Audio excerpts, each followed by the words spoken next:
Baik, jumpa lagi bersama saya Yakobus Sasi. Di sini saya akan menjelaskan tentang hipotesis penelitian.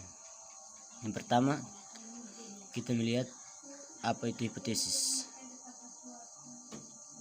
Hipotesis atau anggapan dasar adalah jawaban sementara terhadap masalah yang masih bersifat praduga karena masih harus dibuktikan kebenarannya. Dugaan jawaban tersebut merupakan kebenaran yang sifatnya sementara, yang akan diuji kebenaran dan data yang dikumpulkan melalui penelitian. Yang berikutnya kita melihat tentang asal dan fungsi hipotesis. Yang pertama, hipotesis dapat diturunkan dari teori yang berkaitan dengan masalah yang akan kita teliti. Jadi, hipotesis tidak jatuh dari langit secara tiba-tiba. Misalnya, seorang peneliti akan melakukan penelitian mengenai harga suatu produk, maka agar dapat menurunkan hipotesis yang baik, sebaiknya yang bersangkutan membaca teori mengenai penentu harga. Yang berikut, fungsi hipotesis. Hipotesis merupakan kebenaran sementara yang perlu diuji kebenarannya. Oleh karena itu, hipotesis berfungsi sebagai kemungkinan untuk menguji kebenaran suatu teori. Jika hipotesis sudah diuji dan dibuktikan kebenarannya, maka hipotesis tersebut menjadi suatu teori. Jadi, sebuah hipotesis diturunkan dari suatu teori yang sudah ada, kemudian diuji kebenarannya, dan pada akhirnya memunculkan teori baru.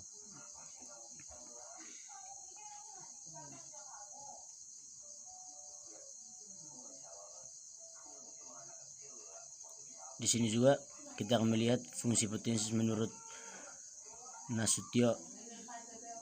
Yang pertama, untuk menguji kebenaran suatu teori. Yang kedua, memberikan gagasan baru untuk mengembangkan suatu teori. Dan yang terakhir, memperluas pengetahuan peneliti mengenai suatu gejala yang sedang dipelajari.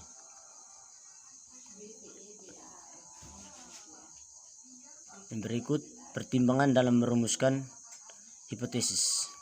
Yang pertama, harus mengekspresikan hubungan antara dua variabel atau lebih. Maksudnya, dalam merumuskan hipotesis, seorang peneliti harus setidak-tidaknya mempunyai dua variabel yang akan dikaji. Kedua, variabel tersebut adalah variabel bebas dan variabel tergantung. Jika variabel lebih dari dua, maka biasanya satu variabel tergantung, dua variabel bebas.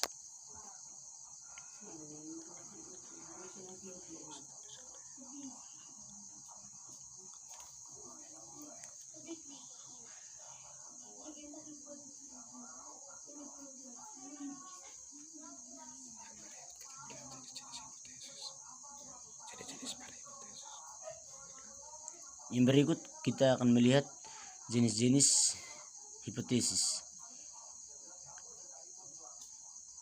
Yang pertama, hipotesis yang digunakan untuk mencari hubungan antara variabel. Hipotesis ini merumuskan hubungan antara dua atau lebih variabel-variabel yang diteliti. Yang kedua, dalam mengusung hipotesisnya, peneliti harus dapat mengetahui variabel mana yang mempengaruhi variabel lainnya sehingga variabel tersebut berubah.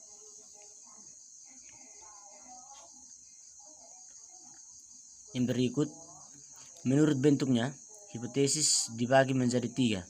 Yang pertama, hipotesis penelitian. Yang kedua, hipotesis operasional. Yang ketiga, hipotesis statistik. Berikut cara merumuskan hipotesis. Cara merumuskan hipotesis ialah dengan tahapan sebagai berikut. Rumusan hipotesis penelitian, hipotesis operasional, dan hipotesis statistik.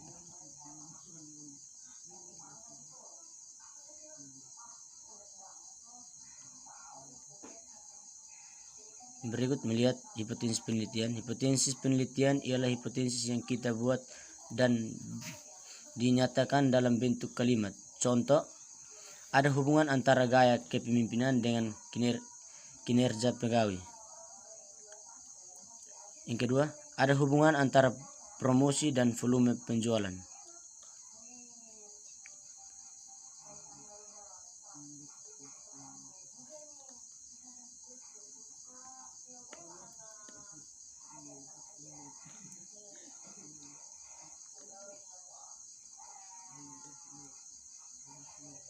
Berikut kita melihat hipotesis dalam bentuknya. Yang pertama, hipotesis operasional. Hipotesis operasional ialah mendefinisikan hipotesis secara operasional variabel-variabel yang ada di dalamnya agar dapat dioperasionalisasikan. Misalnya, gaya kepemimpinan dioperasionalisasikan sebagai cara memberikan instruksi terhadap bawahan. Ketiga, kinerja pegawai dioperasionalisasikan sebagai tinggi rendahnya pemasukan perusahaan. Yang kedua, hipotesis statistik. Hipotesis statistik ialah hipotesis operasional yang diterjemahkan ke dalam bentuk angka-angka statistik sesuai dengan alat ukur yang dipilih oleh peneliti. Dalam contoh ini, asumsi kenaikan pemasukan sebesar 30%, maka hipotesisnya berbunyi sebagai berikut.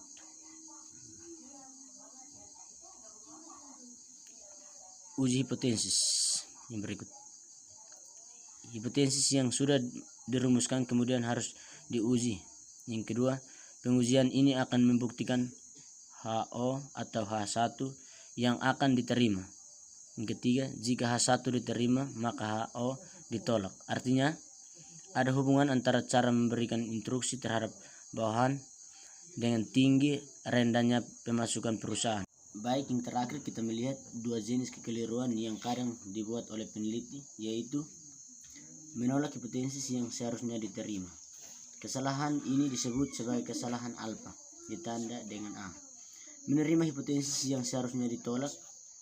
Kesalahan ini disebut sebagai kesalahan beta, ditanda dengan B.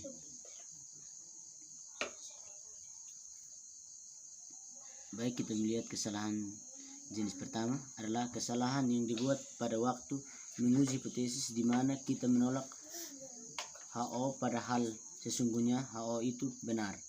Dengan kata lain adalah peluang menolak HO yang benar. Kesalahan jenis yang kedua, kesalahan yang dibuat pada waktu menguji hipotesis di mana kita menerima HO padahal sesungguhnya HO itu salah. Dengan kata lain adalah peluang menolak HO yang salah. Sekian dan terima kasih.